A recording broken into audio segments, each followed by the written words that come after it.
Well, let's start with that then. We're 2 minutes after, so we can get started.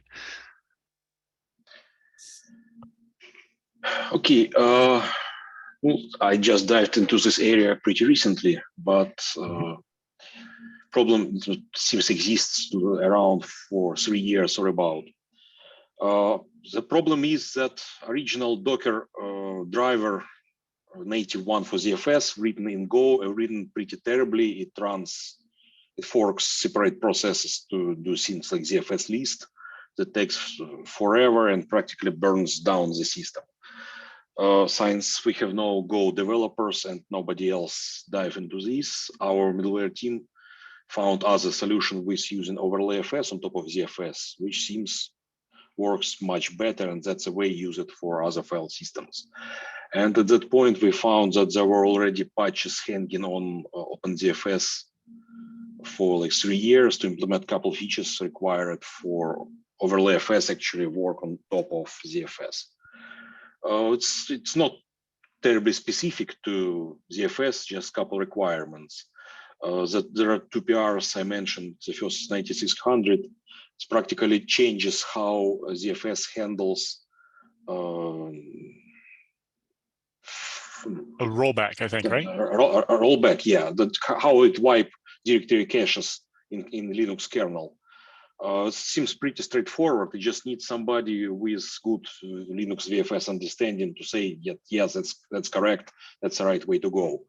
There are one cosmetic thing that's trivial to fix. Just somebody can do it if otherwise the patch looks good. Like it shouldn't affect anything else, and it's not exactly OverlayFS or Docker specific. Just probably that's the right way to do thing. Instead of making directory cache regularly go to ZFS, is this valid, is this valid, is this valid for each thing. Just ZFS in case of rollback can just go and wipe all the directory cache in one go. It would be probably also more efficient. So I think it's just a good patch to go. It's just my qualification in that area is not enough just to say how good it is. We need somebody to take a look and just push the final button. The other patch, yeah. Okay.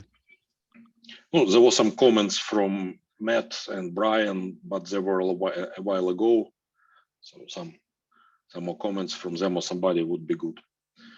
The other patch is more complicated. It adds support for a couple Linux-specific flags to rename it to, which allows some fancy things such as swapping 2 files atomically within one operation and things like rename and create placeholder instead. Both are things are used by OverlayFS, but again, not specific to OverlayFS. And one of problems there is that it requires a couple more transaction types to handle those operations in ZIL. And right now it's implemented only for Linux, and it introduces a couple more features which are implemented only for Linux, which means once you do this operation, one of those operations can never be imported anywhere else. So couple solutions I see. One is either implement those things for other operating systems, which is not very useful and require work. Otherwise, I think it would be just easier for everybody to just drop those additional feature flags and just replay ZIL as good as gone up to the point it's supported. I think a switch of operating system doesn't happen so often to bother so much. Okay, we'll lose a couple seconds of activity on previous OS, of activities that only applicable to that OS and nothing else. And I think it would be easier, just I commented there. But again, if somebody has other ideas or wish to review, in those 2 patches, we are actively interested, and actually would be happy if after 3 years of waiting, it would land within a month, if that's possible. Yeah, I was looking at the rename at 2.1 as well for my presentation at the OpenZFS Dev Summit coming up, because it's, again, something that relates to the container support that Clara added the Linux namespace delegation stuff for. And yeah, especially the case where you're doing a rename where you're also creating a whiteout for the old version of the file so that on the OverlayFS, the other lower file doesn't show through.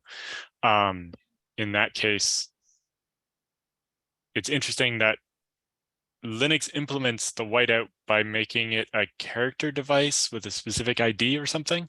No, yes, 00 mhm. IDs. Yeah. Whereas, yeah, I was looking at something similar on FreeBSD, where we would possibly add whiteout as an actual like vnode type or whatever, but that would require implementing or incrementing the version number of the ZFS POSIX layer, the SPL. So like the ZFS version as opposed to zpool version, or ZFS upgrade versus zpool upgrade. Or, you know how the file system has versions up to 5 and then we haven't changed anything since forever? Whereas the pool, we did feature flags after version 28 or whatever.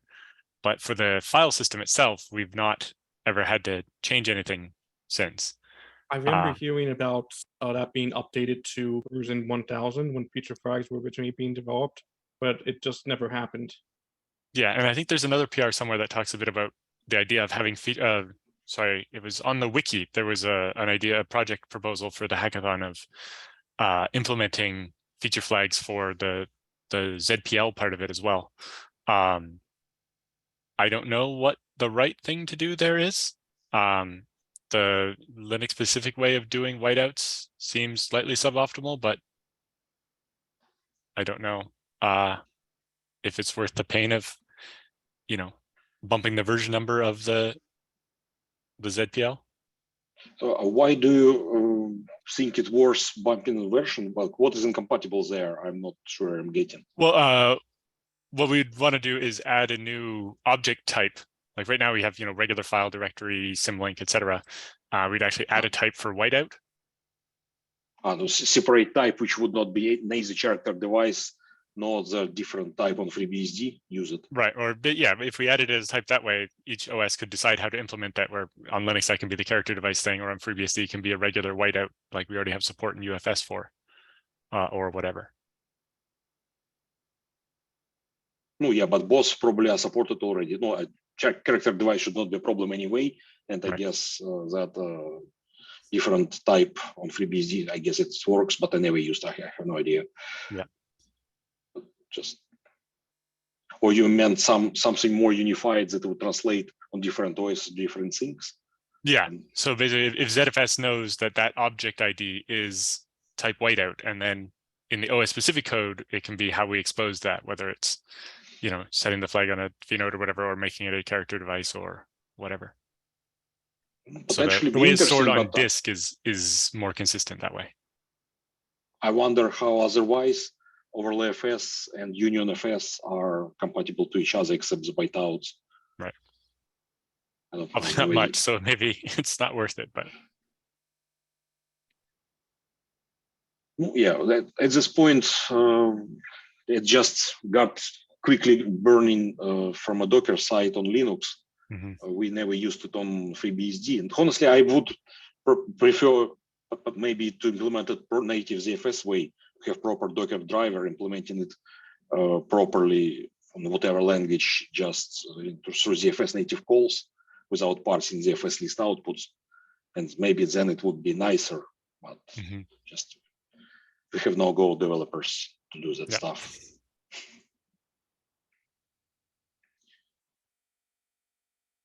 So I'd like to just attract people to those two. No, the first just needs reviews. Second, we need to decide whether we need features to handle those things. What are people's opinion about maybe just drop the features, and as I've told in my last comment, just replay ZIL as much as good as gone. Otherwise, we'll get a code we can never test cross-platform. So it's theoretically it would be better, but practically it's spend of time and inability to test and just difficult. Do they?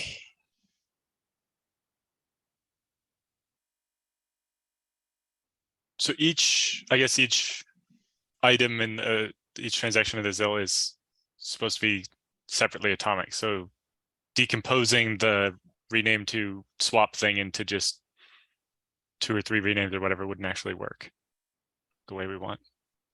So yeah, I think some kind of a flag to just say this is skippable if you don't understand it or whatever maybe makes sense there.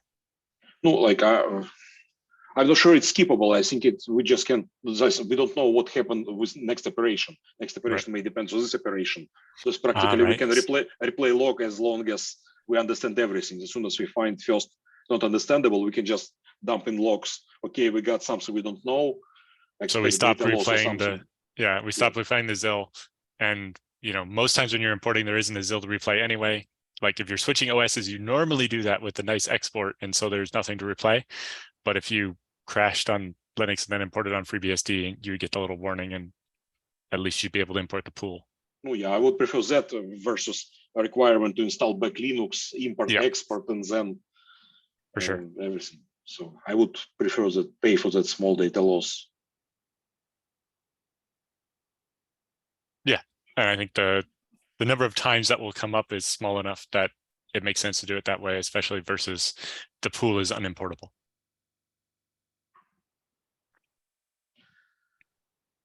Okay, that's all I had.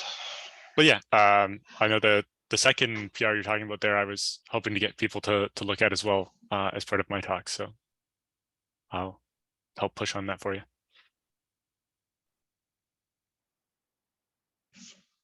Next, I think Richard, you had a bug you wanted to talk about? Oh, yes. So this actually came up today when I was testing something and wanted to populate L2 arc from a file system that was already populated as I just reloaded to kernel modules. So I had loaded kernel modules built from master and then ran this command, which basically finds all the files that are in a directory and any of its children, and then cats them to dev null with 256 cat operations in parallel. And all of the cat processes ended up deadlocked, and the killer triggered. And ZFS was also deadlocked. The issue appears to be one of the locks that we're taking arc buff access, but I don't have more information right now. So I remember seeing on the agenda there was something regarding tagging version 2.2, which would be awesome. But until this bug is fixed, we can't tag from master, as this is, well, it's not present in the current stable release, but it is present in master, and we just can't release this sort of regression.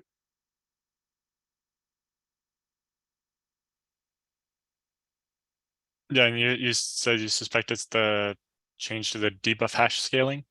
Oh, yes, I do suspect it's that debuff hash arrays. There were some similar complaints about that patch when it was proposed for 2.1.6, and it ended up being dropped from that. So that's the main candidate at the moment.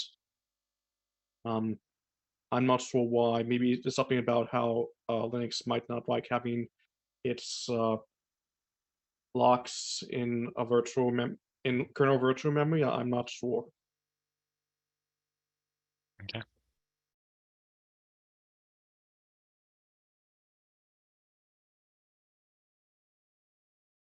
I don't have anything else to say about that except we can't tag 2.2 until this is fixed.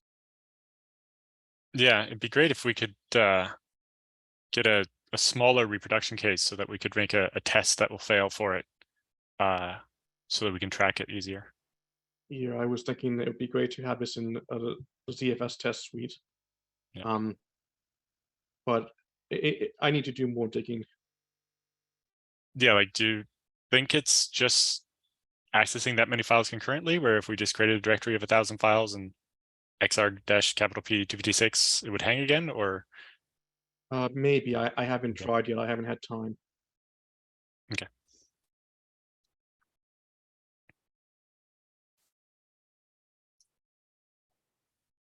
And then, yeah, my question was about, are we still planning to do a 2.2 release soon? But without Matt or Brian here, I don't know if anybody else knows anything about that.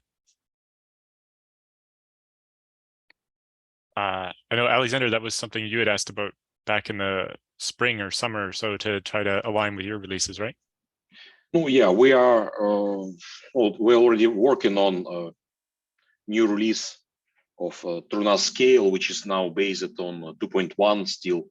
So, but it's we are right now releasing beta 2. It should be RC1 soon. So, like, would it be released right now, or we could switch on it before the RC1? If we don't, then we have to stick for 2.1 for longer, and backport things there. Like right now would be the most convenient time. Like months after, maybe already less convenient or late.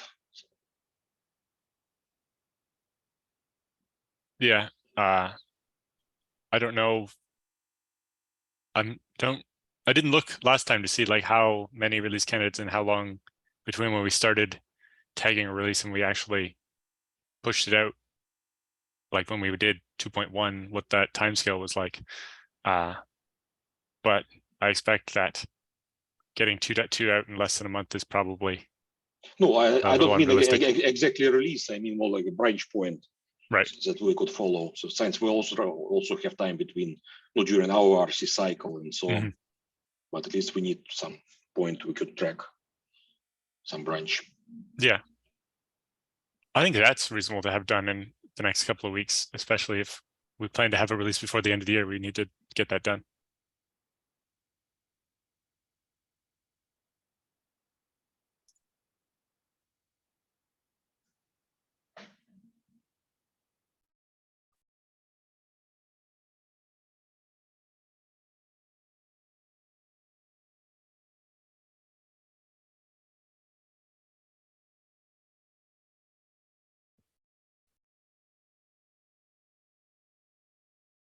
Okay.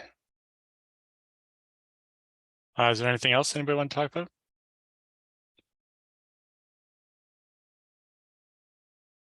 John, did you get finished all the NFS stuff you were working on? Yeah, that was good, and we pulled it back in, and so we have it on our end.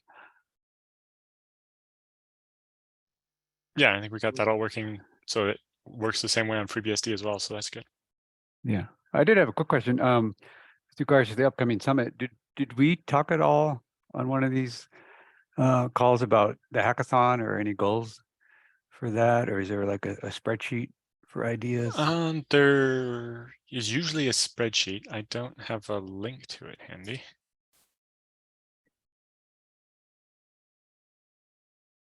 And I know there's a wiki page, although the wiki page I think is from 5 or more years ago, but yeah, there's still some good ideas on it, as it turns out. Yeah, don't have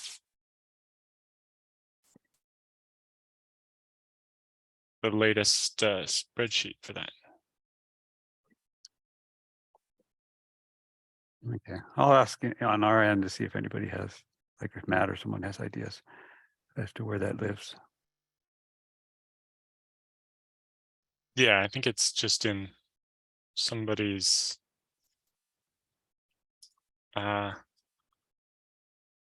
public-facing doc service account. Is where it looks like there's, yeah, I got the one from 2021 and 2020 and a couple other times, but it doesn't look like there's a new one yet.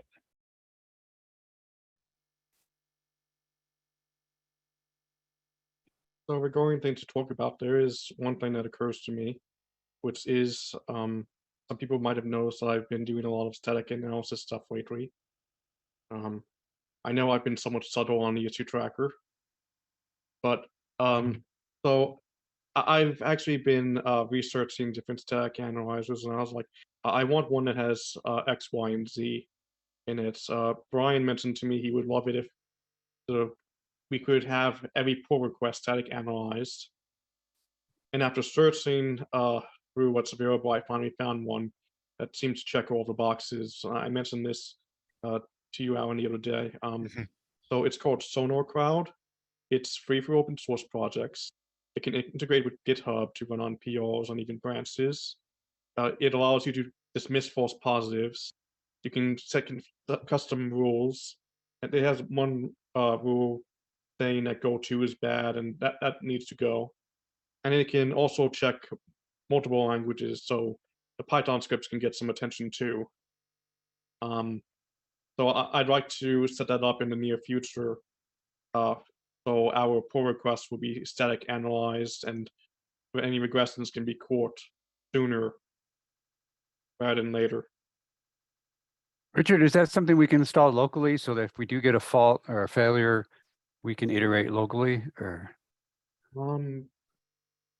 Not well, it's a cloud-based thing, Oh, okay. and they have a local version, but the C version actually requires you to pay. So it's not something we really could run locally. There is something else called Code Checker that can be run locally that hooks into Crane and Static Analyzer and a few others, but that's something I'm still researching. Okay. As Yeah. right now, if you were to run scan build to get Crane's results, you just get inundated with a bunch of with over 100 reports, and it's not very clear to tell whether or not anything is new aside from the issue count going up. So it's just not very useful for local use unless you're explicitly looking for issues. But that's something I'd like to find out in the near future. Yeah, if I'm not mistaken, when you open a pull request, you can target a specific check, right? So I could say, run this static analyzer, so that I don't have to run all the other tests if I'm trying to iterate on it. They have some tools like that, but they're commercial. But I'm referring to, like, there's a tag, Alan, maybe you know, like when you check in a change, you can tag it so that it runs a specific test. I don't know. Brian's probably the right person to ask on that. Oh, but, that's probably in the ZFS test suite. no, not in the test suite, just like on the commit itself, you can say, like, I want you to run this test and ignore all these other tests so that you I don't can. remember that. Okay, that'd be something I would advocate for, because yeah, if you do get, when it does fail, like, then how do you know you fixed it other than running all the tests? That seems like. Well, it should be very quick in terms of getting feedback.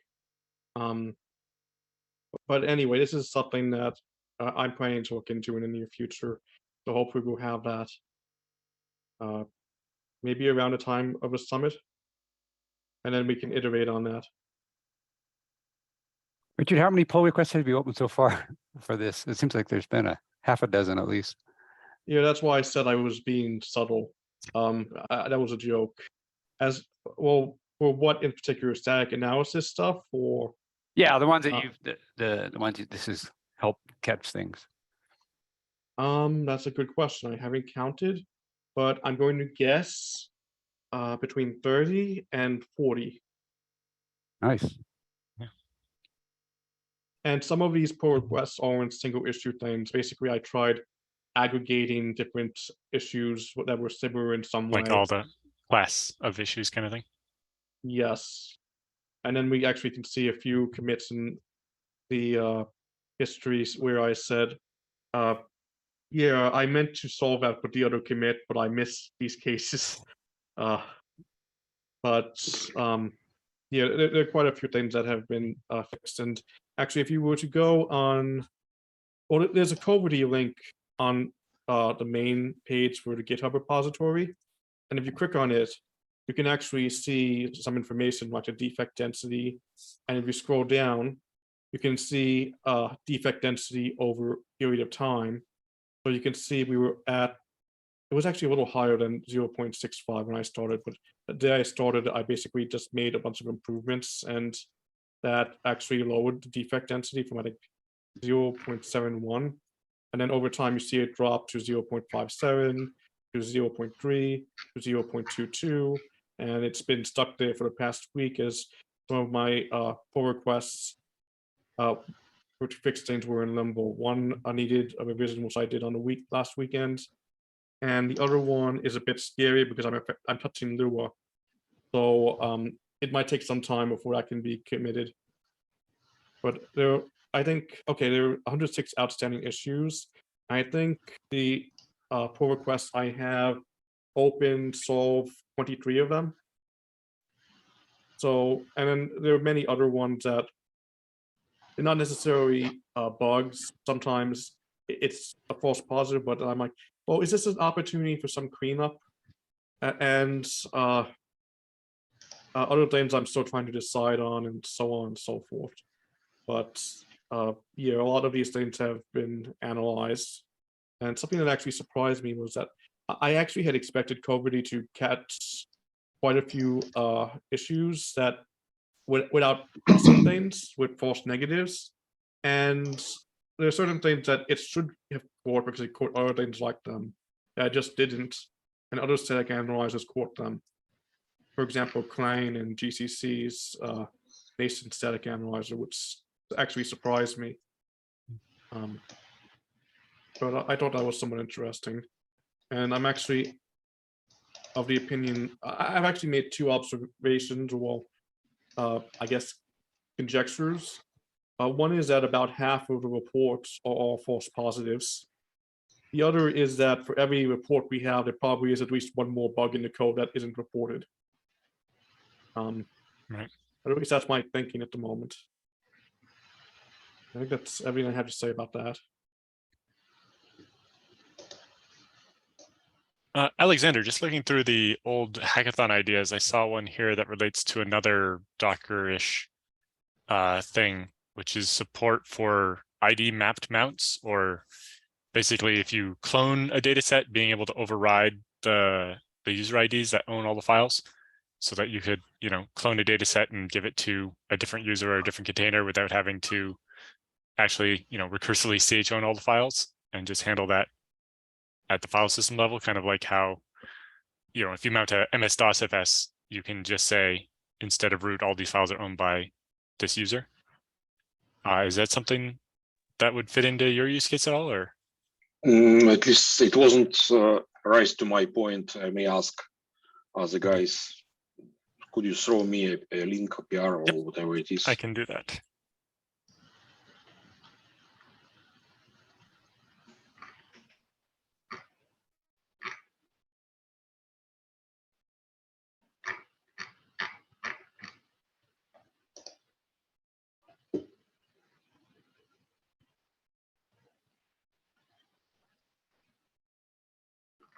Is there anything else anyone want to talk about? Christian, you came in late. Is there anything you want to talk about?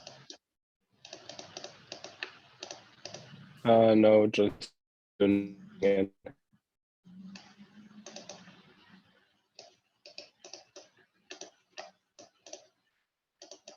Okay. All right. If everybody's out of things to talk about, then I guess hopefully see most of you at the developer summit, and then the rest of you in 4 weeks. Okay, Alan, sorry, I have something. Awesome. I'm on my phone right now, so I don't know when to bring it up. I asked on IRC a question about this credential struct that we hold in the Linux specific code. Brian, if you could answer that. Brian's not on the call at the moment. Oh, sorry. Okay. But yeah. Does So anybody anyway, else know on Linux about the what's it called, CR hold, the lock around credentials? So Richard already, but I just said everything I knew, which isn't enough. Really, basically, my answer was this needs to be inspected.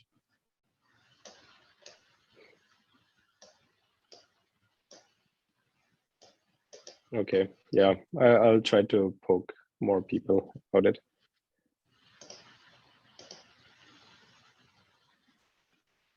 Okay.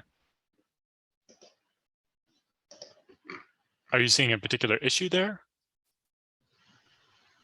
No, it was mostly I ported some code, some internal code, and was wondering, okay, what are the rules about this CR hold, and why are we doing it in some places but not in others where it would actually be more appropriate according to my understanding? So, right.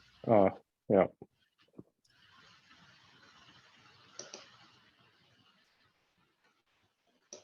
Okay. Basically, we inherited credential infrastructure from OpenSolaris and just hooked the Linux infrastructure into it. And I don't really, well, my guess is that people have just done whatever worked since then, even if it's not necessarily according to whatever the rules were in OpenSolaris and in Linux, and it just happened to work. And as far as I know, we don't really know much about it. Yeah, the weird thing is, as far as I can tell, in Solaris, we actually don't do the CR holds because that is done by the VFS code. I mean, I don't really know Open Solaris, but that's what I gathered from looking at the code on GitHub. So yeah, I'll try to reach Brian and talk this through. Would be worth a cleanup, I think. Yeah.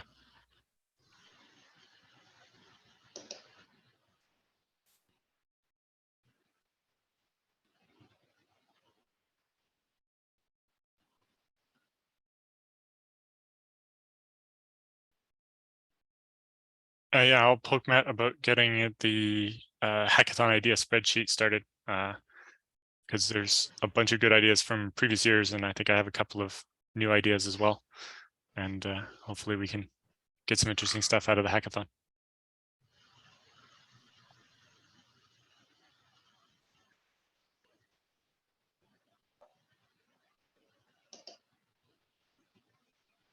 All right, thanks everyone, and see you in 4 weeks. Thank you, Alan.